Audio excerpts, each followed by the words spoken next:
This is Third Paradigm, and I'm Teresa Caraggio.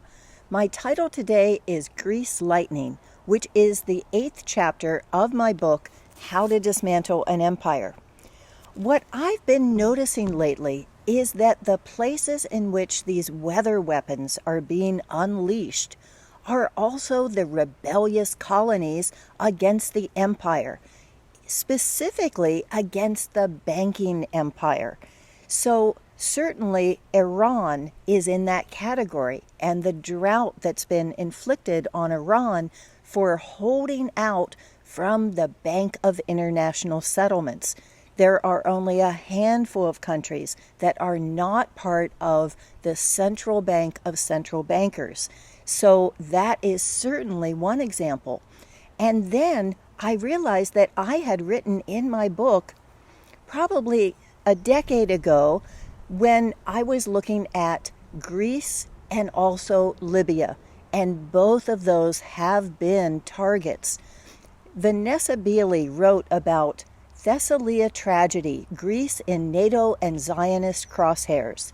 So not only has Greece been hit with fires, but I will also include a photo of the flooding that's happened there. And then next, I'll be reading from my chapter on Libya, swept away by the currency, but there have been 5,000 to 10,000 people literally swept away by the current. And this is not a coincidence. So I think it's important to be looking at this from an economic standpoint. And I'm also going to be asking the question at another time whether we are all precariats. And that's a term that was used during the Greek rebellion against the banks, led by Yanis Varoufakis, among others, that looked at what was being done to the Greek people through economics. Let's look at this. The chapter starts with two quotes. Getting a living under capitalism is so precarious, so uncertain, fraught with such pain and struggle that the wonder is not that so many people become vicious and criminal, but that so many remain in docile submission to such a tyrannous and debasing condition. And that's from Eugene V. Debs. The problem with capitalism is not that it is unfair, but that it is irrational, as it habitually condemns whole generations to deprivation and unemployment, and even turns capitalists into angst-ridden automata, living in permanent fear that unless they commodify their fellow humans fully so as to serve capital accumulation more efficiently, they will cease to be capitalists. So if capitalism appears unjust, this is because it enslaves everyone.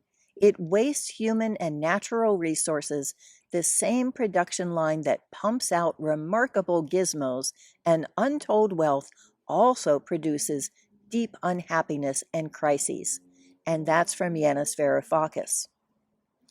We started our excavation by looking at how democracy came to be reconciled with slavery and imperialism in ancient Greece at the same time that coinage created impersonal forms of exchange.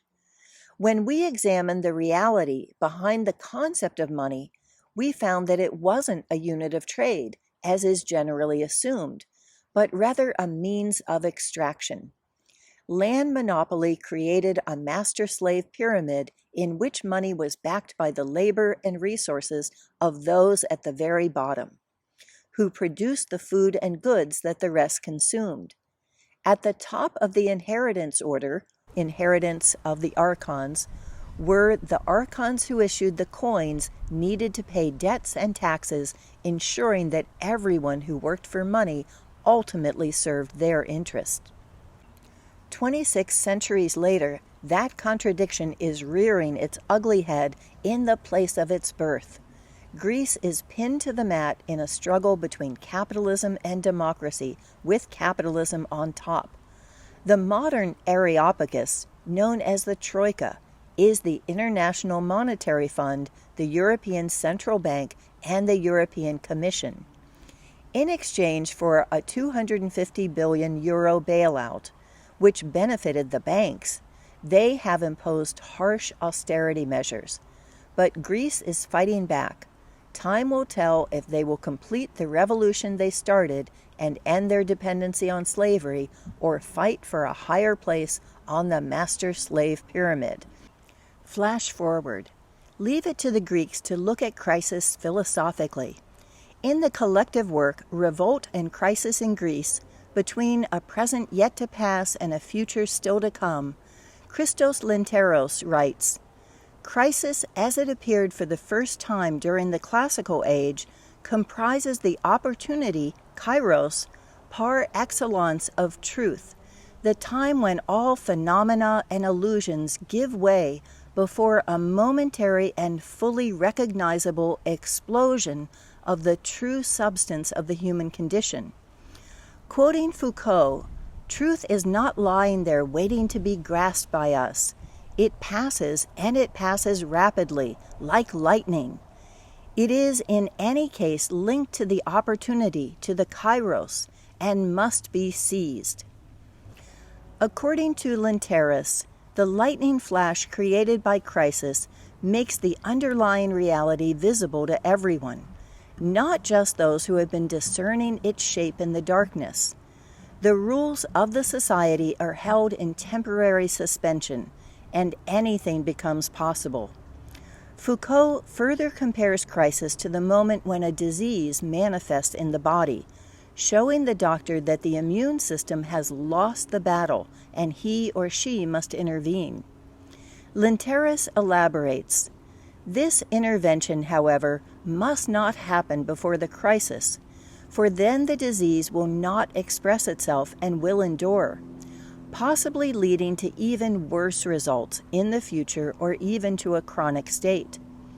The classical doctor, as much as the modern economist, must then predict the crisis and arrange things in such a way that the intervention will appear at the right moment, at the right opportunity." The spark of a murdered schoolboy. On January 1st, 2001, Greece joined the monetary union of the Eurozone, abandoning their drachma of ancient origin. For 2 years, they had been stalled for failing to meet the EU's criteria of deep budget cuts to public spending and a tough austerity program. Yet 2/3 of the population supported membership and believed it would add stability and new opportunities. Yet, over the next few years, workers lost income while the price of goods rose. Interns, temps, and contract workers replaced experienced professionals, artificially lowering unemployment. In 2006, Greece had the second lowest average wage in the EU 15 and the highest percentage of working poor in the EU 25. In addition, 70% of all new jobs were part-time. Tensions had mounted with the 2008 Athens Olympics, which came with a high price, dangerous jobs, a debt of over 6% of GDP, and a police and surveillance system that stayed on long after the crowds went home. Greece's per capita military expenditures were already the highest of any NATO nation, and its official military spending topped the charts at 3% of GDP, and may have matched their national deficit once the hidden costs were added. Its police force, at 1 per 300 people, was second only to Italy. The most supercharged friction came from the 23% unemployment of the youth, which included migrants and nationals, dropouts and degreed, laborers and professionals. University graduates with high debt manifested even higher unemployment than their compatriots sans degrees, giving the lie to security through academia. These marginally employed 20-somethings formed a new class of precariats. Finally, the spark that unleashed the lightning happened in the form of a random police killing of a 15-year-old schoolboy, Alexandros Grigoropoulos. in December of 2008. No one knows why this incident opened Pandora's box. Perhaps the futility of following the rules was finally revealed. Maybe it was clarified that no one was safe. Possibly the two-thirds who'd supported joining the EU experienced a flash of their own futures. For whatever reason, it ignited weeks of mass protests of a rage and fury that frightened the archons into compromise, just like 26 centuries earlier. Greece on the skids. A year after the revolt, in December 2009, the imperial troika struck back. A group that goes by the Greek acronym TPTG, the Children of the Gallery, documented some of the austerity measures that were imposed for debt restructuring. Public sector salaries were reduced 7%, with benefits cut 20%. Public transportation and energy were open to privatization. In order to hire one public employee, 5 had to be retired, while only those who had worked a full 40 years to age 65 were eligible for a reduced pension. Entrants and the long-term unemployed could be hired at less than the minimum wage. Temporary workers and part-time contracts were encouraged.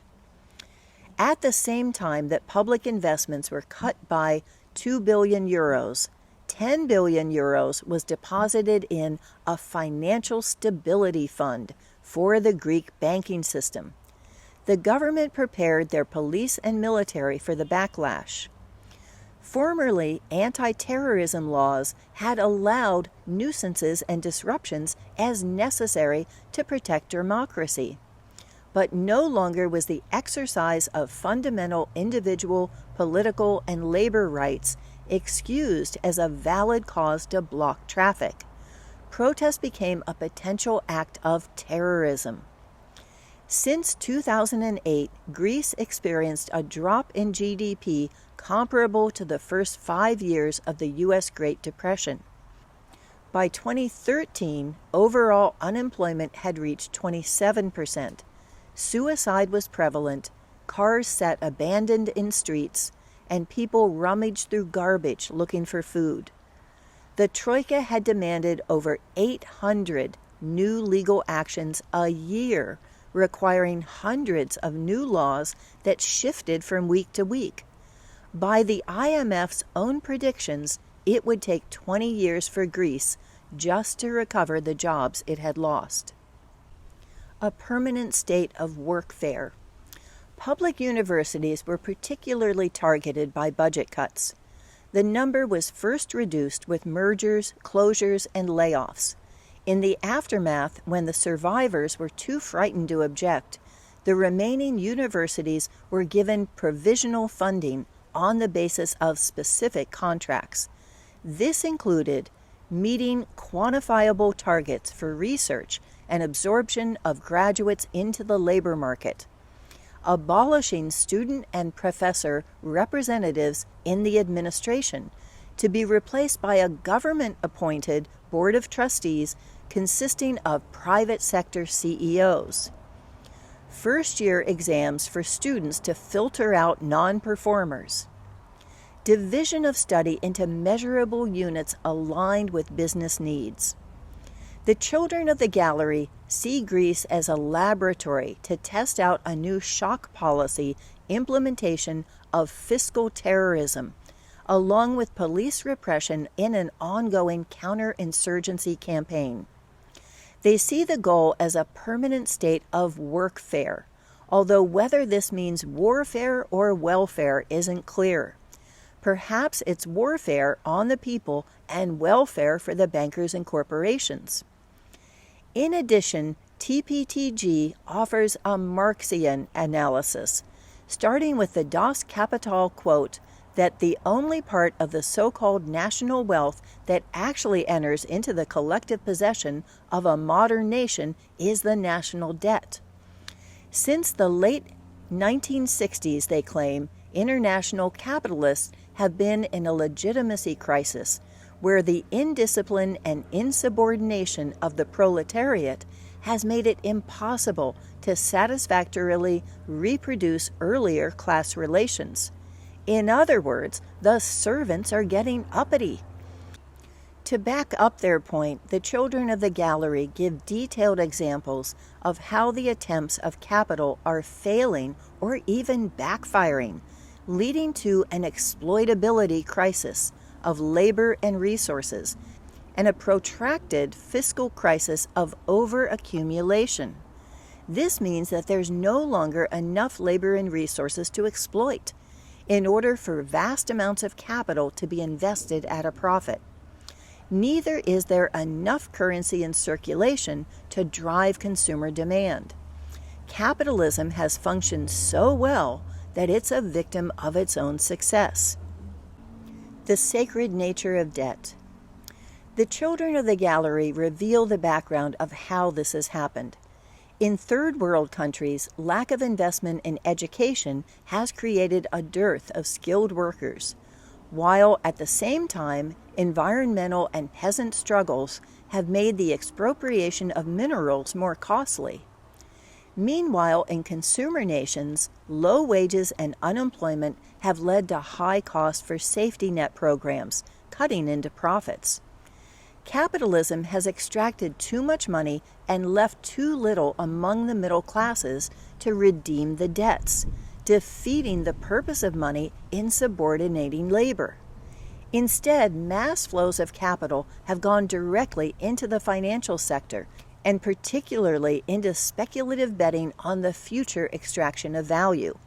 The children of the gallery add, however, since debt and speculation cannot be used ad infinitum to boost capitalist development faster than it is warranted by the underlying flow of new value generated in production, the bubbles created by the excessive run-up of debt burst one after the other, resulting in recurrent crises. This puts the crisis on the other foot. In order for capitalism to work, there needs to be a consumer class willing to defend it with either weapons or words, through the military, the police, the schools, the media, and the professions. When there's not enough currency in circulation to induce this collaboration, people start questioning what David Graeber terms the sacred nature of debt. They relinquish the dogma that debt, and particularly a country's sovereign debt, is immutable. They might even come to agree with John Maynard Keynes that if you owe your bank £100, you have a problem, but if you owe $1 million, it has. Perhaps the people may decide not to solve the bank's problem and focus instead on their dependency on the slave-made products that money buys. Maybe Graeber is right in seeing Greece as a dress rehearsal for the likely fate of the global imperial system when it finally reaches its limits and the era comes definitively tumbling to a close. Cyprus, Death by Moody's. After Greece, austerity jumped to the neighboring nation of Cyprus, which had kept a large chunk of its bank holdings in Greek government bonds. When the Greek bonds were devalued, the island of Cyprus sunk fiscally underwater.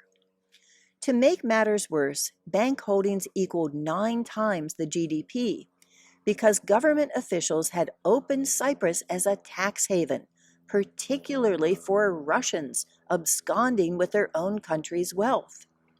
One Russian oligarch alone was a 10% shareholder in the Bank of Cyprus.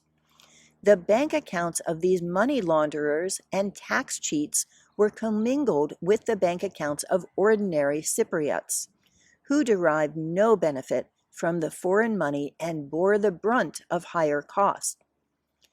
In the summer of 2012, Moody's slashed Cyprus's credit rating to junk status, and Fitch downgraded their bonds so they would no longer be accepted as collateral on loans.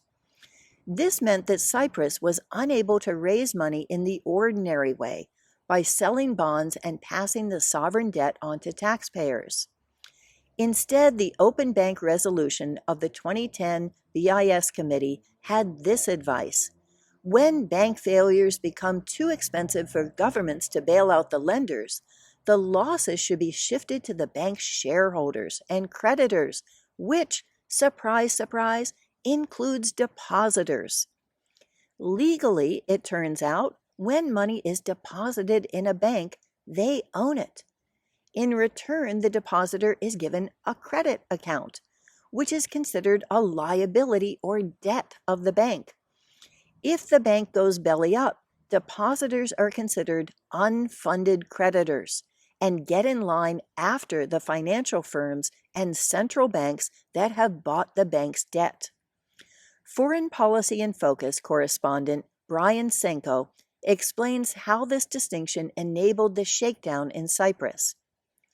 Initially, it appeared that a one-off 9.9% levy would be imposed on all deposits over $100,000 and a 6.75% levy on deposits below it. Instead, Laiki, the country's second-largest bank, is to be split up with its healthy assets absorbed into the Bank of Cyprus. Depositors in Laiki could face losses anywhere between 60 and 77.5% of their uninsured savings. Savage austerity and sado-monetarism. All across Europe, the speculative losses of banks were transformed into the sovereign debt of nations. This trick worked magic for German, Dutch, French, British, and Austrian bankers, at the expense of Greek, Irish, Spanish, Cypriot, and Portuguese workers, just to name some of the victims. In his Foreign Policy in Focus blog post, Spanish Austerity Savage to the Point of Sadism, Con Hallinan explains that whether the policies of sado-monetarism are succeeding or not depends on where you sit. He writes, "If you work at a regular job, you are in deep trouble. Spanish unemployment is at 25%, much higher in the country's southern regions, and 50% among young people. In one way or other, these figures, albeit not quite as high, are replicated across the Eurozone, particularly in those countries that have sipped from Circe's bailout cup, Ireland, Portugal, and Greece. But if you are Joseph Ackerman heading up the Deutsche Bank, you earned an €8 million bonus in 2012 because you successfully manipulated the past 4 years of economic meltdown to make the bank bigger and more powerful than it was before the 2008 crash. In 2009, when people were losing their jobs, their homes, and their pensions, Deutsche Bank's profits soared 67%, eventually raking in almost €8 billion for 2011. The bank took a hit in 2012, but the Spanish bailout will help recoup Deutsche Bank's losses from its gambling spree in Spanish real estate. And just in case you thought irony was dead, it was the Spanish housing bubble that tanked the country's economy. At the same time, Madrid's debt was among the lowest in the Eurozone, and German banks, as well as Dutch, French, British, and Austrian, financed that bubble. German banks also financed the real estate bubble that crashed Ireland's economy. Some 60% of Deutsche Bank's income is foreign-based. Consider this figure. In 1997, real estate loans in Ireland were €5 billion. By 2007, they were €96.2 billion, a jump of 1,730%. Real estate prices rose 500%, the same amount that Spanish housing prices increased. The banks didn't know they were pumping up a bubble? Of course they knew, but they were making money hand over fist. When the American financial industry self-destructed in 2008, the Irish and Spanish bubbles popped. And who got the bill? Irish taxpayers shelled out $30 billion to bail out the Anglo-Irish Bank, essentially the country's total tax revenues for 2009, and in return got a 15% unemployment rate, huge cuts in the minimum wage, pension reductions, and social service cutbacks. Spain is headed in the same direction. And it's not just Europe. Hallinan points out that capital is on the march around the globe, using the rallying cry of economic crisis to roll back social programs, weaken unions, and privatize everything they can get their hands on. He recommends P. Sanath's Everybody Loves a Good Drought for an apropos analysis of how India's landlords manipulated a natural disaster into agricultural control. Sanath presumably means the same everybody who loves a good sovereign debt. More carrots, fewer sticks. In Revolt and Crisis in Greece, Christos Linteros laments that the left is entrenched in welfare state protectionist nostalgia, while the right is splitting into ever more obscure parcels of populist obscurantism. He concludes that it's easy to criticize the opposition, but more difficult to provide a meaningful and workable model as an alternative. John Maynard Keynes asserted this same warning nearly a century earlier, saying, "The decadent international but individualistic capitalism in the hands of which we found ourselves after the war is not a success. It is not intelligent, it is not beautiful, it is not just, it is not virtuous, and it doesn't deliver the goods. In short, we dislike it, and we are beginning to despise it. But when we wonder what to put in its place, we are extremely perplexed." However, under the direction of Finance Minister Yanis Varoufakis, the Greek Syriza party made an attempt with their Thessalonica program and its 4 pillars of national reconstruction.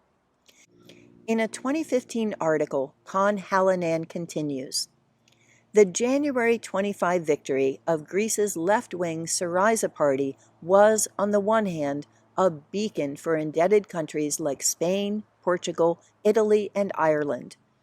On the other, it's a gauntlet for Germany, the Netherlands, Finland, and the troika, the European Central Bank, the European Commission, and the International Monetary Fund, that designed and enforced the austerity policies that have inflicted a catastrophic economic and social crisis on tens of millions of Europeans. The Troika's policies were billed as bailouts for countries mired in debt, often as a result of the 2008 financial speculation bubble, over which the indebted countries had little control, and as a way to restart economic growth. In return for the loans, the EU and the Troika demanded massive cutbacks in social services, huge layoffs, privatization of public resources, and higher taxes. However, the bailouts didn't go toward stimulating economies, but rather toward repaying creditors, mostly large European banks. Out of the $226 billion loaned to Greece, 89% went to investors. After a full 5 years under the Troika formula, Greece was the most indebted country in Europe. Gross national product dropped 26%, unemployment topped 27%, and over 50% for young people, and 1/3 of the population lost their health care coverage. Varoufakis, who calls himself an erratic Marxist, points out that Marx identified the contradiction in capitalism. Wealth accumulation is frozen and taken out of productive use, necessarily creating its binary opposite of poverty. This might be better understood if wealth is seen as power over oneself, and money is seen as power over others. Power over others can only exist by destroying the ability of people and communities to have power over themselves. Natural, physical, and human capital is monetized so that each can be sold off, exchanging the wealth of self-sufficiency for money's temporary power over others. A wall poster in Athens reads, "As carrots run out, sticks become plenty." The carrot of easy money was chased when foreign credit initiated a housing windfall. The resulting slosh of euros in the Greek economy allowed them to import more products without the inconvenience of trade. On the other hand, the need to serve the banking masters became the stick, with higher debts and housing costs and less autonomy. The servants of capitalism can be distinguished from the slaves because they have both carrots and sticks. For the slaves, there are just plentiful sticks. Empires on which the sun ever sets. Where are the empires of the last millennium now? Portugal, the longest lasting empire, is experiencing a brain drain, where 1 in 10 graduates is leaving for its former colony, Brazil. This isn't surprising, since the jobless rate for Portuguese youth is 42%, compared to an already alarming 19% in the overall population. Spain, the first empire on which the sun never set, has seen sado-monetarism put half its youth and a quarter of its citizens out of work. The leader of the anti-austerity party, Podemos, once tweeted hopefully, in response to the Greek elections, 2015 will be the year of change in Spain and Europe. It turned out neither changed for the better. Ireland is still losing tens of thousands of its youth, no longer kidnapped, but now fleeing indentured servitude at home. In Italy, home of the Roman Empire and the formerly pervasive Holy Roman Empire, tens of thousands marched against budget cuts, throwing eggs and firecrackers at the finance ministry. In the 2013 elections, 1 in 4 voted for comedian Beppe Grillo rather than any politician. Paris is pushing back on its debt, and the French were simmering just under the austerity boiling point, and by 2019 have boiled over. London went from EU skeptic to full-on Brexit, with the consequences still to be determined. And Greece, where it all began, still is trying to navigate between the rocks of democratic capitalism and the rapids of a capitalist democracy. And then I end every chapter with the paradigm shifts that have happened there. And in this case, it is the economy rules the government, government does not rule the economy. Before the economy can be changed, control must be decentralized. And I say bigger is better for empire, but smaller suits sovereignty. And revolution is predictable, but the timing and outcome are not. Although the timing can't be seen, preparations must be made, or the outcome will be the same thing in a more resilient form. However, intervention pre-crisis will simply prolong the disease. And then I have a lexicon where I define different terms that have been used in that chapter, and then I have a couple of different questions for discussion. So those will be in the Substack version, and if you would like to watch more, here is another chapter from the book, What If Money Was No Object? And here is a playlist to which I'll continue to be adding different chapters. Thank you for watching.